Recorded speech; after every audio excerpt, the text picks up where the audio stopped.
तो गाइस, स्वागत है आपका मेरे चैनल डेली टेल्स में। 2 दिन पहले मैंने एक वीडियो डाला था, काली माँ की छाया अंत ही आरंभ है, जिस पे आप लोगों ने बहुत अच्छा प्यार दिखाया। तो गाइस, वो था पार्ट 1, काली माँ की छाया अंत ही आरंभ है।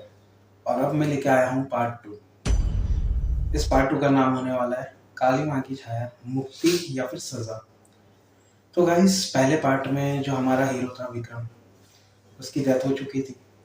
उसने एंटिटी से लड़ने की बहुत कोशिश की, पर उसने एक मिस्टेक कर दी थी कि वो उस घेरे के बाहर आ गया था जो उसने बनाया था। तो गाइस, जैसे वो बाहर आया, उस एंटिटी ने उसे ख़त्म कर दिया। डॉक्टर के पास गए थे वो लोग, और डॉक्टर्स ने heart attack as a reason बता दिया। तो गाइस, पार्ट 2 अब शुरू करते हैं। अब रिया जो थी, उसकी हालत बहुत बुरी थी। बहुत रोती थी वो, रोज़ रोती थी अपने विक्रम की याद में कि काश वो नहीं बताती तो विक्रम जिंदा होता। अब विक्रम की तो मौत हो चुकी है, तब उससे उसको आगे बढ़ना ही था। उसने अपनी नॉर्मल लाइफ, मतलब उभर नहीं पाई थी वो मौत से, बट फिर भी वो अपने कॉलेज जाने लगी थी, क्लासेस जाती थी। अब उसके बोर्ड्स भी नियर आ रहे थे, तो वो पढ़ाई लिखाई पे थोड़ा ध्यान देने लगी थी। बट वो अब एकदम चुप सी हो गई थी। अब वो एक रात आती है, अपने क्लासेस से आती है और खाना वाना खाती है, और घर के जो छोटे मोटे काम होते हैं वो करती है, लेकिन बात किसी से नहीं करती थी, शांत रहती थी अपने में। और जब वो अपने कमरे में सोने गई ना भाई, तो उसे फील हुआ कि उसके कमरे में कोई तो है। रात के तकरीबन 2 हो चुके थे, 2 बज गए थे रात के उसको सोते सोते। तो उसको फील होता है कि कोई इसके कमरे में है, बट वो इतना ध्यान नहीं देती है। वो अपने फ़ोन में स्क्रॉल करती हैं, फ़ोटो स्क्रॉल करती हैं, इंस्टा रील्स एंड स्क्रॉल करती हैं और सो जाती हैं। अब ये चीज़ ना धीरे धीरे थोड़ी ज़्यादा होने लग गई थी। पहले तो उसको रात में ही वो फील होता था परछाई। अब क्या होता था ना, जब वो क्लासेस आ रही जा रही हैं, तो भी उसे फील होता था कि कोई उसके साथ आ रहा है, कोई उसके साथ चल रहा है। जब वो कॉलेज में है, तो अगर कोई उससे ज़्यादा परेशान कर रहा है, तो अचानक से उस वो जो सामने वाला पर्सन था, उसकी तबीयत खराब होने लग जाती थी। रिया को कुछ समझ में नहीं आ रहा था। एक शाम वो आई अपने क्लासेस से, खाना वाना खाया उसने, थोड़े काम किए, और तकरीबन 1:30 बज गया था उसको सोते सोते। तो अब वो वापस से, उसका वही रूटीन था कि वो रोज़ विक्रम की फ़ोटोज़ देखती, थोड़ी रोती, थोड़ी उसकी याद में, बोलते ना, दुखी होती, और सो जाती। 1:30 बज गया था, रिया फ़ोटो वाला स्क्रॉल करके सोने चली गई। रिया जो थी, वो अपने कमरे का दरवाज़ा बंद कर दी थी, प्लस अब कैसा है ना, 2 फ्लोर का घर था उसका, तो ऊपर के घर में किचन अटैच था। तो वो क्या करती हैं, सब दरवाजे बंद कर देती हैं, विंडो भी बंद कर देती है, क्योंकि ठंडी का टाइम था। अब वो जब सोने गई ना, उसके तकरीबन 1 घंटे बाद, 2:30 बजे, उसकी जो किचन की खिड़की थी, वो अचानक से खुलती है। और खिड़की जैसे ही खुली ना, तो एकदम ठंडी सी ब्रीज उसके पूरे कमरे में फैल गई। अब इससे क्या हुआ कि रिया की नींद खुल गई। लेकिन जब रिया उठी, तो उसे फील हुआ कि उसके बेड के पास ही, जहाँ पे वो सोई हुई थी, उसके बेड के पास ही कोई खड़ा है। अब रिया यहाँ पे थोड़ी सी घबरा गई, उठी, उसने लाइट्स ऑन किया एंड पानी पिया। पानी पी के जैसे ही वो मुड़ती है, तो भाई वो क्या देखती है कि एक वाइट कलर की सोल, या शैडो कह ले, वो उसके बेड के पास खड़ी है, और वो एक टक रिया को देखे जा रही है। सोल एकदम वाइट कलर की थी, जैसे वाइट शैडो, और उसकी आंखें एकदम हल्की सी ब्लू। उसके बॉडी पे पूरे स्क्रैचेस थे, हाथ पे स्क्रैचेस, उसके चेस्ट पे स्क्रैचेस, जैसे ब्लड टपक रहा हो उन स्क्रैचेस पे से। अब क्या होता है ना कि रिया समझ जाती है कि और कोई नहीं, विक्रम ही है। वो देखती है उस सोल को, और इसकी आंखें नम हो जाती हैं। वो कहती है, विक्रम तू आ गया। वो दौड़ के जाती है उसको गले लगाने के लिए, लेकिन उतनी देर में सब फेड हो चुका था, कमरे में कोई नहीं था। सिर्फ एक आवाज़ आती है कि तू रो मत, मैं हूँ तेरे साथ, और मैं हमेशा रहूँगा। वो आवाज़ और किसी की नहीं, विक्रम की ही थी। रिया समझ गई थी कि ये कोई और नहीं, मेरा विक्रम ही है जो मेरे साथ था और इतने दिन से मेरे साथ चल रहा है, जो मुझे प्रोटेक्ट कर रहा है। विक्रम मर चुका था, पर उसका प्यार जो था उससे उसकी आत्मा वापस आ चुकी थी। अधूरा प्यार था और प्यार के लिए उसने अपनी जान दे दी थी। अब क्या होता ना भाई, कुछ दिन बीते ऐसे, रिया विक्रम को फील कर रही थी। अब वो रोने की जगह विक्रम से रोज रातों में बातें करती थी, वो उससे जवाब भी मिलता था। जैसा अभी रिया कुछ बोल रही कि आज मैंने कॉलेज में गई, मैंने पढ़ाई किया, हमारे इवेंट्स आने वाले हैं एंड ऑल, तो विक्रम उसको जवाब देता था, बोलता था अरे वाह। और जैसे बोलते हैं ना, एक कन्वर्सेशन होती है दो पर्सन के बीच में, वैसे उनकी कन्वर्सेशन होने लगी, पर हल्की सी। और विक्रम की जो आवाज़ होती थी ना, उसमें दर्द होता था, जैसे किसी ने उसको बहुत मारा हो। वैसा दर्द जो तब जब क्रिया कर रहा था हवन की लास्ट टाइम पे, और जब वो बातें कर रहा था रिया से, वैसा दर्द भरी आवाज़। अब इस बात को हो चुका था 1 महीना। एक दिन क्या होता है ना, रिया की जो मामी थी उनकी तबीयत बहुत ख़राब होने लग गई। उनके घर के एक मेड थी, तो मेड ने रिया की मम्मी को कॉल किया और बोला कि उनकी तबीयत बहुत ख़राब हो गई है और शायद अब ये ज़्यादा दिन बच नहीं पाएंगी, तो अब आ जाओ, डॉक्टर्स ने भी हाथ खड़े कर दिए। तो जो रिया की मम्मी थी उनकी ना अचानक से तबीयत ख़राब हो जाती है, और रिया के पापा जो काम के लिए आउट ऑफ टाउन गए हुए थे, तो रिया की मम्मी क्या कहती है कि रिया बेटा, तू और तुम्हारा बड़ा भाई, रिया का बड़ा भाई था जिसका नाम आयुष था, तो तुम दोनों चले जाओ, और मेरी जैसी तबीयत ठीक होगी और तुम्हारे पापा आने वाले 2 दिन में, तो हम आ जाएंगे। रिया हाँ में हाँ करती है, लेकिन उसको तभी एक आवाज़ आती है कि रिया मत जाना, वो जगह खतरे से खाली नहीं है, वहाँ पर कुछ भी हो सकता है। बट रिया पेरेंट्स के फोर्स की वजह से उसको जाना पड़ता है। अब रिया और उसका भाई आयुष, अब उनके पास कार थी मारुति, उसमें बैठते वो लोग और निकलते हैं कहाँ, लखनऊ वाली हवेली में, जिसकी वजह से सारा किस्सा शुरू हुआ था भाई। उन्होंने अपना सफ़र शुरू किया, दिल्ली से निकले वो लखनऊ के लिए। तो भाई अब क्या होता है ना, रास्ते में वो जैसे ही हाईवे उन्होंने पकड़ा था ताकि वो जल्दी पहुँचे, उन्होंने हाईवे पकड़ा और तकरीबन उन लोग निकले थे शाम में 5:30 बजे। हाईवे पे जब वो थोड़ा अंदर गए तो तकरीबन 7 बज चुके थे, 7 से 7:30 हो चुके थे। तो क्या होता है ना भाई, अब जो आयुष है ना, वो ना एक बाजू में मतलब एक चाय की टपरी थी, तो वहाँ पे गाड़ी रोकने की कोशिश करता है कि अब 2 घंटे हो गए निकल के, थोड़ा ब्रेक ले लेते, चाय पानी की पी के फिर आगे सफ़र कंटिन्यू करता है। बट वो वहाँ पे जब गाड़ी रोकने की कोशिश करता है तो गाड़ी पे ब्रेक लगता नहीं है। गाड़ी पे ब्रेक नहीं लग के आयुष इधर परेशान हो चुका था। आयुष बोलता है रिया को कि बहना, इधर ब्रेक नहीं लग रहा है गाड़ी का, तुम ना बस सीट बेल्ट बांधो और थोड़ा अच्छे से बैठे रहो, मैं गाड़ी रोकने की ट्राई करूँ। ये सब हो रहा था तो अचानक देखते हैं ये दोनों कि सामने से 2 बाइक वाले आ रहे हैं, और बाइक वाले रैश ड्राइविंग कर रहे हैं। इनकी जो कार थी, इन्होंने ट्राई किया कि जितना हो सके रोड के साइड में ही चलाए, क्योंकि ब्रेक लग नहीं रहा था और गाड़ी चल रही थी 60-70 की स्पीड पे, हाईवे था, सामने से तो बाइक वाले आ रहे हैं, और बाइक वाले पूरे रैश ड्राइवर्स, स्पोर्ट्स बाइक थी उनके पास। अब गाड़ी और बाइक्स के बीच में जस्ट इतना सा फासला था, तभी अचानक आयुष और रिया देखते हैं कि उनकी गाड़ी के सामने एक वाइट कलर की शैडो आई है। उसने जस्ट अपना हाथ गाड़ी के बोनेट पे रखा है और गाड़ी रुक गई। रिया और आयुष ने ये देखा, वो दोनों चिल्ला के अपनी आंखें बंद कर ली। उनकी गाड़ी रुक गई थी और रिया को आवाज़ आई कि तुम ठीक हो ना, कुछ हुआ नहीं ना तुम्हें। रिया समझ गई थी कि उसकी जान बचाई है सिर्फ विक्रम ने।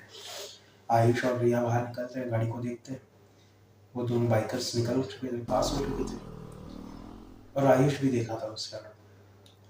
आयुष कुछ समझता है इससे पहले रिया ने कहा कि भैया आप चलिए, हम चलते हैं। दोनों चेक किए कि गाड़ी का ब्रेक चल रहा है कि नहीं। अब इनके गाड़ी का ब्रेक एकदम सही चल चुका था। अब ये दोनों वापस अपना सफर शुरू करते हैं। तकरीबन थोड़ी देर में ये लोग पहुंच चुके हैं। इनको पहुंचते पहुंचते हो गए 9:30 से 10 बज चुके हैं। वो जैसे ही हवेली के बाहर पहुंचे ना भाई, हवेली के चारों तरफ जैसे सूखे पत्ते बिछे हो, एकदम हॉरर वाइब ले रही थी वो हवेली। और उसी हवेली की वजह से रिया सोच रही थी कि इसी एक इमारत की वजह से मेरा विक्रम चला गया। ये वापस उसी के दुख में थी। ये लोग बढ़ते हैं दरवाजे की तरफ, दरवाजा खोलते हैं और जैसे ही ये दोनों एंटर हुए ना भाई, रिया को फील होता है कि एक अजीब सी हैवी एटमॉस्फेयर है उस हवेली का। लोग जैसे ही दरवाजा खोले अंदर घुसे, उन लोग को एक अजीब सी घुटन होने लग गई और अजीब सी स्मेल आ रही थी पूरे वो हवेली से। अब वहां पे उनको ऊपर आवाज आई बूढ़ी औरत की रोने की, जो एकदम दर्द में रो रही है। दोनों ऊपर जाते हैं। अब मैं आपको हवेली का स्ट्रक्चर समझा देता हूँ। हवेली के 2 फ्लोर थे और 3 ऊपर के जो फ्लोर थे ना, वहाँ पे 3 कमरे थे। 2 बेडरूम था और एक स्टोर रूम टाइप था। स्टोर रूम नहीं था, बस उसमें यूज फर्नीचर रखा हुआ था। और जो ऊपर का जो फ्लोर था ना, बाकी आजू बाजू में थोड़ा सा गैलरी टाइप था। तो ऊपर जाने के लिए ऐसे 2 सीढ़ी होती थी और नीचे 4 कमरे, एक किचन, 3 बेडरूम और जो लास्ट का एक और था वो वॉशरूम था। वो लोग राइट साइड से ऊपर जाते हैं। ऊपर जाते ही उन्होंने देखा जो क्वीन बेडरूम था, उसमें देखते हैं कि रिया की जो मामी है उसकी हालत ऐसी है ना भाई कि जैसे उसकी बॉडी से किसी ने सारा मांस खींच लिया हो, मांस और खून किसी ने चूस लिया हो। वो पूरी स्केलेटन टाइप पड़ी हुई थी। वो देखती है मामी को बोलती है, मामी आपकी ऐसी हालत कैसे हुई, क्या हुआ है, आपको कौन सी बीमारी पकड़ी है। मामी ने कुछ नहीं कहा। मामी ने सिर्फ एक ही शब्द बोला कि वो आ गई है। फिर रिया बोलती है कि कौन आ गई है। आयुष भी थोड़ा घबरा गया, बोलता है मामी कौन आया है ऐसा। उसकी मामी कहती है कि वो श्राप पलट के आ गया बेटा। अब इसके आगे कुछ बोलनी ही जाती उसकी मामी कि अचानक उसकी मामी की बॉडी ऊपर टकरा गई। ऊपर जो फ्लोर था उस पर टकराई और उसकी मामी ने शायद वहीं दम तोड़ लिया था। आयुष और रिया देखते हैं कि उसकी मामी ऊपर टकरा चुकी है, फ्लोट हो गई। और फिर से जब उसकी मामी नीचे गिरती है, बेड टूट जाता है। बेड लकड़े का था, पूरा टूट चुका था। ये देख के आयुष और रिया, उन दोनों के भाई साहब पसीने छूट गए थे। अब क्या होता है ना, आयुष उसकी मामी को जैसे ही देखने जाता है, आयुष का कोई शर्ट पकड़ता है, उसे खींचता है। उस कमरे में एक अलमारी थी, अलमारी के डोर खुलते हैं और आयुष को कोई उसके अंदर लेके जाता है। और जैसे ही रिया उसके पीछे भागती है, उतने में अलमारी के डोर क्लोज। रिया बहुत ठोकती है कि कौन है, मेरे भाई को छोड़, कौन है। लेकिन सिर्फ आयुष की चिल्लाने की आवाज आ रही थी और कोई नहीं। अब चिल्लाते चिल्लाते विदिन 3 मिनट्स आयुष की आवाज खत्म। अब कोई आवाज नहीं आती। अब इधर रिया देखती है, अलमारी खोलती है तो वो देखती है कि अलमारी में कुछ नहीं है भाई साहब, कोई रास्ता नहीं है जाने का। अलमारी नॉर्मल वुडन प्लैंक लगा हुआ है उसके पीछे, कुछ नहीं है वहां पे जाने का रास्ता। रिया ये देख कर डर चुकी थी। वो जाती है, कमरे से बाहर जाना चाहती है, पर अब क्या होता ना भाई, कमरे का दरवाजा बंद हो चुका था। उसकी मामी की लाश है उसके सामने, कमरे के दरवाजे बंद है। वो ठोकती है, दरवाजा खींचती है, पर कुछ होता नहीं। अब वापस रिया आती है उस अलमारी के पास और तभी रूम के दरवाजे खुलते हैं। जैसे ही रूम के दरवाजे खुलते हैं, रिया भागती है। पर क्या होता है ना भाई, इधर किसी ने रिया के बाल पकड़े और वापस उस अलमारी की तरफ लेके जाने चाहता था। और इतने में क्या होता है ना, वो अलमारी के सामने आ जाता है वही वाइट सोल। वो और कोई नहीं थे, विक्रम था। जो उसे बचाने के लिए आया था। विक्रम आ चुका था। रिया देखती है विक्रम को और कहती है, मुझे बचा ले विक्रम, ये मुझे मार डालेगी। अब ये जो एंटिटी थी, रिया देखती है कि इसे किसी और ने नहीं, उसी ने पकड़ा है जो उस रात उस कमरे में थी। रिया देखती है कि ये वही बूढ़ी औरत है जिसके पूरे काले कपड़े हैं, पूरी ब्लैक शैडो, वाइट बाल और लाल आंखें। लाल आंखें ऐसी जिसमें से खून टपक रहा हो। वो बोलती है विक्रम को कि मैंने तुझे मार चुका है, क्या तू अब भी इसका साथ देगा? अब तो सुधर जा, अब अपनी जान बचा और निकल इधर से। वो कहता है, मैं तो मर चुका हूँ, लेकिन मैं अपने प्यार को कुछ नहीं होने दूंगा। विक्रम खड़ा हो जाता है वहाँ पे। वो कहता है, अगर तुझे लेके जाना है तो मुझसे लड़, मैं अपनी रिया को कहीं नहीं लेके जाने दूंगा तुझे। यहाँ पे वो एंटिटी कहती है कि तुझे मजा चकाना ही पड़ेगा। वो एंटिटी ना, जो विक्रम की सोल थी, जो वाइट सोल थी, उसका ऐसे नेक पकड़ती है और उसको पूरा खींच के ऐसे कुछ बाहर निकालती है। और रिया देखती है कि जो विक्रम की सोल है ना, उसमें से कुछ तो बाहर आया है, स्मोक जैसा। और विक्रम की सोल ना ऐसे ट्रांसपेरेंट हो गई, जैसे किसी की बॉडी पूरी ट्रांसपेरेंट हो गई हो ना, वैसे नीचे गिर जाती है, वही अलमारी के सामने। वो एंटिटी बहुत जोर से हंसने लगी, कहती है, कितना पागल था तू, बच सकता था। यहाँ पे रिया कुछ समझ नहीं आ रहा था भाई। रिया रो रही है। वो एंटिटी उसको वापस ले जा रही थी, वही अलमारी में। पर यहाँ पे ना रिया का दिमाग चला। उसे याद आया कि मेरा विक्रम काली माँ का साथ देता, काली माँ जरूर रक्षा करेगी। वो काली माँ का मंत्र पढ़ने लग जाती है। और जो रिया थी, वो थी हमारी शिव जी की पुजारन। तो उसने काली माँ का और शिव जी का पाठ पढ़ने लग गई, मंत्र जाप करने लग गई। और इतने में क्या होता है ना भाई साहब, जहाँ पे हमारा विक्रम की सोल इधर पड़ी है, और जस्ट उसके थोड़े ही पीछे ना एक और शैडो आती है। वो शैडो नॉर्मल नहीं थी। शैडो के बाल बहुत ज्यादा लंबे थे, एकदम ब्लैक काले घने बाल, आंखें जैसे उसमें सारा ब्रह्मांड दिखाई दे जाए। उनकी जुबान कम से कम यहाँ तक लटकी हुई थी। हाथ में फरसा था उनके, एक हाथ में कटा हुआ मुंड था, और बहुत सारे खोपड़ियों की माला। वो कोई और नहीं थी, महाकाली ही थी। और वो जो महाकाली की जो प्रतिबिंब थी, वो ना एक हल्का सा स्मोक बन के ना विक्रम की सोल में जाती है। और भाई साहब, यहाँ पे विक्रम उठ खड़ा होता है। और अब देखे ना कि विक्रम के अंदर ना वही फेस दिख रहा था जो महाकाली का था। विक्रम कहता है कि अब मुझे मेरी महाकाली ने आशीर्वाद दे दिया, अब हम दोनों एक ही हैं, तू अब आ हमारे पास। विक्रम उठ खड़ा हुआ।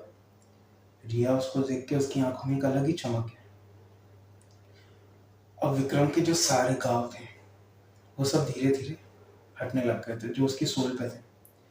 और यहाँ पे विक्रम की सोल जो पहले व्हाइट कलर की शाइन होती थी, अब वो गोल्डन कलर की शाइन कर रही है। इतनी गोल्डन की आंखों में चुभने लग गई थी उस एंटिटी के। वो एंटिटी चिल्लाती है जोर से कि तू कौन है, हट यहाँ से। विक्रम अपने हाथ में जो फरसा था वो उठाता है और सीधा मारने लगता है उस एंटिटी पे। वो इतने में स्मोक होके गायब। भाई, अब रिया जमीन पे गिरी हुई थी। और क्या होता है ना, जो विक्रम की सोल थी, उसमें से भी जो माता की जो एक ऊर्जा आई थी, जिसे हम कह सकते हैं, वो निकल जाती है।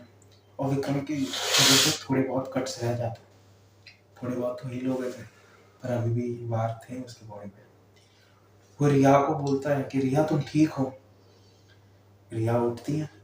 रिया बोलती है, विक्रम तुम तो ठीक हो ना? बोलता है, हाँ माता की कृपा है। रिया बहुत खुश होती है, पर रिया भूल गई थी कि उसका भाई नहीं है, उसका भाई भी गायब हो चुका है। अब विक्रम और रिया दोनों नीचे जाते हैं। तो नीचे जाने से पहले ना, रिया जो होती है ना, वो लोग चढ़े थे राइट साइड से ऊपर, वो लेफ्ट साइड की सीढ़ियों से नीचे जाना चाहती थी। तो वो निकलती है लेफ्ट साइड से। और क्या होता है ना भाई, जैसे ही वो पहला कदम नीचे की तरफ रखती है ना, वो सीढ़ी जो थी, वो स्टेयर्स पूरे टूट के नीचे उतर जाते हैं। और रिया का एक पैर ऐसे हवा में झूल रहा होता है। विक्रम थोड़ा, अब वो छू तो नहीं सकता था रिया, तो विक्रम ने क्या किया कि विक्रम ने बोला कि रिया रुक जाओ, यहाँ से मत जाओ, हम दूसरी तरफ से चलते हैं। दोनों गए। अब रिया नीचे बैठी थी और विक्रम ने कहा कि रिया तुम पानी पियो, मैं ढूंढ के आता हूँ कि आयुष कहाँ है। तो अब रिया जो थी, विक्रम ने उसे दूसरे कमरे में बिठा दिया था कि तुम यहीं रहना और जब तक मैं ना आऊँ तुम बस काली माँ का और शिव जी का जाप करते रहना। और विक्रम भाई पूरे रूम में ढूंढता है, उसे कहीं कुछ नहीं मिलता। उसने किचन ढूंढ लिया, नीचे के 2 रूम और थे वो ढूंढ लिया, एक रूम में तो रिया बैठी थी। और वो वापस ऊपर जाता है। ये विक्रम है, विक्रम की सोल जा रही है, ठीक है। वो वापस ऊपर जाता है और जो पहला कमरा था वो बंद था। दूसरे कमरे में उसकी मामी की डेड बॉडी थी, लेकिन अब वो डेड बॉडी गायब थी भाई। और वो डेड बॉडी उसमें नहीं थी। और जो तीसरा रूम था, जो स्टोर रूम टाइप था, उसमें जाता है और अब वो भी सोल है ना, तो वो आर पार हो गया। आर पार होके भाई साहब जो उसने देखा ना, सोचो एक सोल के रोंगटे खड़े हुए हैं। उसने देखा कि वो वही तांत्रिक है जिसके पास उसके मामा गए थे। वो तांत्रिक वहां पे बैठा है, उसने भी हवन जलाया हुआ है। और भाई वो हवन के सामने वही ब्लैक एंटिटी खड़ी है। और वो ब्लैक एंटिटी ना धीरे धीरे धीरे अपना बेस और काला करती जा रही है। जैसे जैसे वो तांत्रिक मंत्र के जो कर रहा था ना, हवन में आहुति डाल रहा था, ऐसा लग रहा था ना भाई साहब कि वो एंटिटी की ताकत और बढ़ रही है। और जब विक्रम देखता है, थोड़ी और नजर घुमाता है, तो उसे दिखता है कि भाई उसकी मामी की लाश पड़ी हुई है। उस लाश में से ना वो तांत्रिक ऐसे उसका स्किन उधेड़ रहा है और जो बोन्स है उसको बाहर निकाल रहा है। ये देख के ना उसकी जो आत्मा ही थी, अब आत्मा ही है, वो तब भाग गई। और इतने में क्या होता है ना भाई, वो जो एंटिटी थी उसने देख लिया था विक्रम को। विक्रम यहाँ पे बचने वाला तो वापस नहीं था। तांत्रिक कहता है विक्रम से कि तू मर के भी वापस चैन नहीं आया तुझे, वापस आ गया इधर। विक्रम की जो सोल थी वो भाग गया नीचे रिया के पास। और रिया को उसने बताया कि ऐसा ऐसा हो रहा है ऊपर। रिया यहाँ पे अब डरी नहीं। रिया ने बोला कि अब तो विक्रम तू मेरे साथ है ना, तो अब देखते हैं या तो आर या तो पार हो जाएंगे, लेकिन ये चीज को आज इधर ही खत्म करके जाएंगे। विक्रम और रिया दोनों ऊपर जाते हैं। रिया दरवाजा नॉक करती है, दरवाजे ऑटोमेटिक खुल जाते हैं, कोई उन्हें खोलने नहीं आता। और देखिए कि वहाँ पे तांत्रिक भी बैठा है, वहाँ पे सोल भी है, सोल नहीं एंटिटी, वो प्रेत वहाँ पे खड़ा है।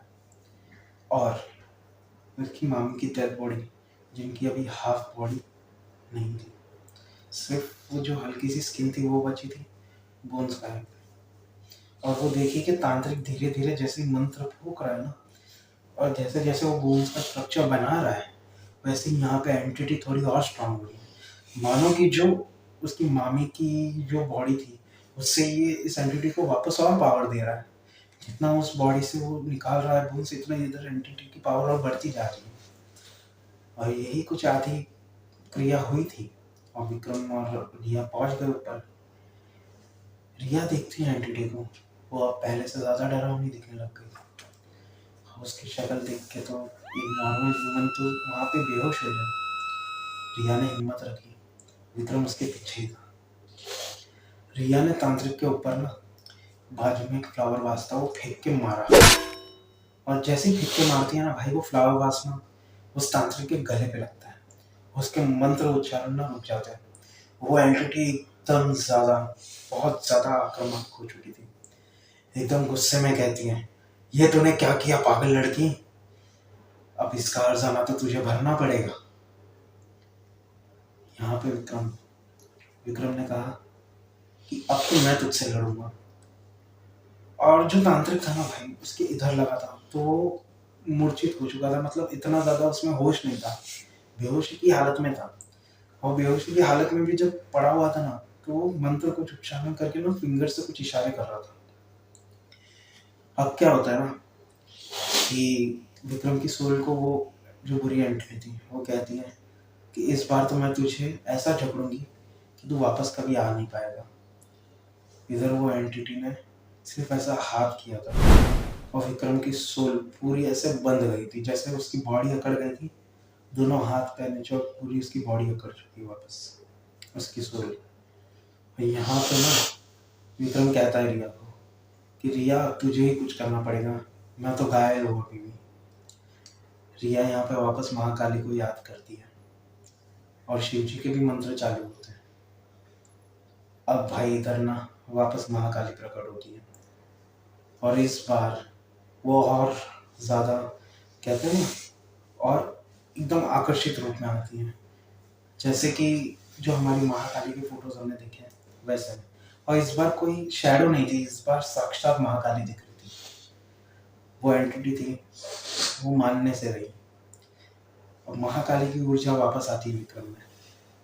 और इस बार जो विक्रम के हाथ में जो फरसा था उसने उस एंटिटी पे जैसे ही चलाया ना भाई, वो एंटिटी एकदम चिल्ला के ना वहां पे एकदम भस्म हो जाती है। एट द एंड वो शराब हट चुका था पर वो तांत्रिक अभी भी जिंदा है।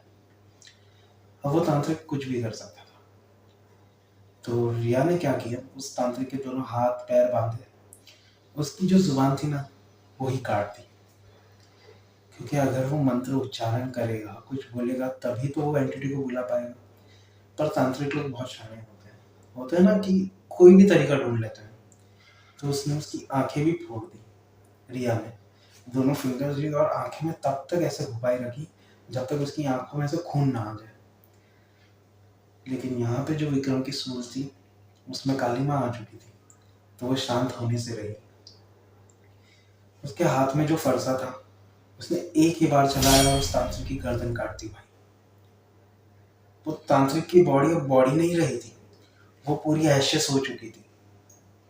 क्योंकि भाई वो महाकाली है, उनके तो अंश मात्र से दुनिया पलट जाती है।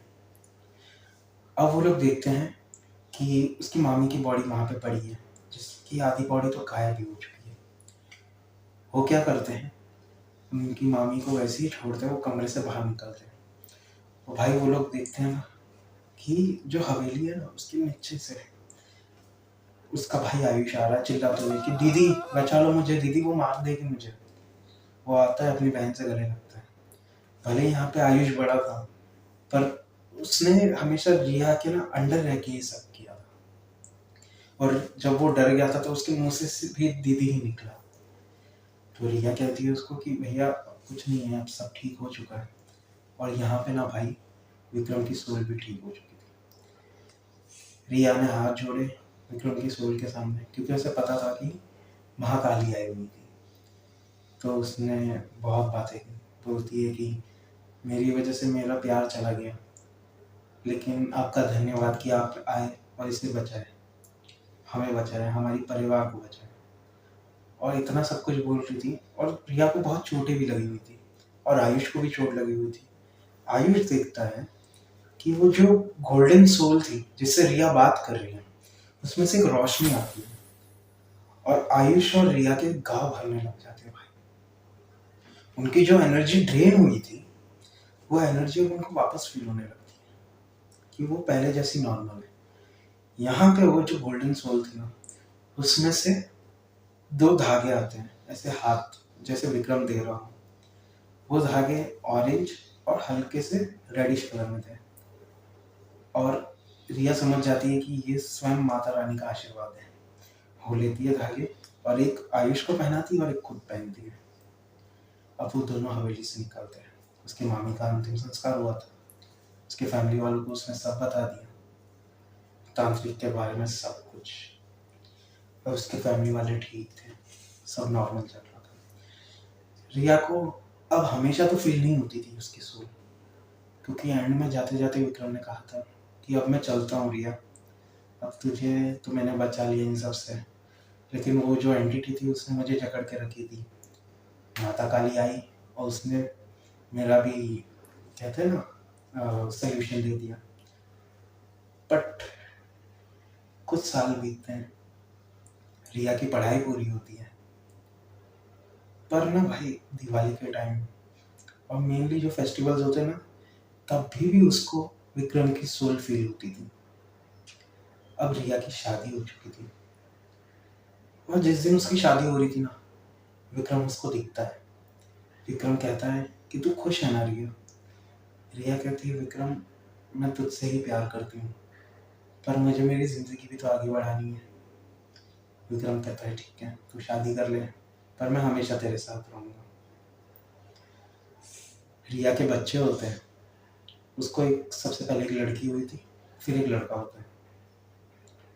एक दिन क्या होता है ना भाई, उसके बच्चे बड़े हो चुके थे, सेकंड में थे, तो वो लोग वैन से आया जाया करते थे, रिया के बच्चे। तो ना एक दिन ना उसकी जो वैन थी ना, उसका एक टायर ब्लास्ट होता है जब वो लोग आ रहे थे स्कूल से घर, और टायर ब्लास्ट होता है, और वैन में अब सिर्फ रिया के दोनों बेटे ही थे, एक बेटी और एक बेटा था, क्योंकि बाकी सारे स्टूडेंट्स पहले ही उतर जाते थे, उनका घर पहले ही था, उनका घर लास्ट में पड़ता था। और जब उसका टायर ब्लास्ट हुआ ना, तो उसकी गाड़ी को ना जैसे किसी ने सपोर्ट दे दिया हो, और बहुत बुरे एक्सीडेंट से बच जाते हैं, वरना वो फ्लाईओवर से नीचे गिरते हैं। और यहाँ पे जो रिया की बेटी थी ना, वो देखती है कि कोई अंकल है, और वो अंकल पूरे वाइट है, जिन्होंने उनके वैन को ऐसे पकड़ रखा है, जो गिरने नहीं दे रहे। और ये बात जाके वो अपने घर पे बताती है। रिया बहुत रोती है और उनको गले लगा लेती है, दोनों बेटे बेटी को। और रिया को पता चलता है कि भाई वो और कोई नहीं, विक्रम ही। विक्रम तब से अब तक उसकी फैमिली की, रिया की, उसके बच्चों की रक्षा कर रहा है। तो भाई यहाँ पे हमारी स्टोरी खत्म होती है। पर आपको क्या लगता है भाई, विक्रम को मुक्ति मिली, या फिर वो इसी धरती पे अटका रह गया? वो अपने प्यार की वजह से अटका रहा, या फिर उसकी जो कहते हैं ना आत्मा की शांति नहीं कराई गई? क्या रिया को उसकी आत्मा की शांति के लिए पूजा करानी चाहिए थी? आपका क्या मानना है? विक्रम को मुक्ति मिली या फिर सजा? तो गाइस आई होप आपको ये वीडियो और ये पार्ट 2 अच्छा लगा होगा। अगर आपको अच्छा लगा है तो वीडियो को लाइक कीजिए, सब्सक्राइब कीजिए हमारे चैनल को। और ये पार्ट यहाँ पे ख़त्म होता है, फिर लौटेंगे एक नई स्टोरी के साथ। तब तक जय माँ का।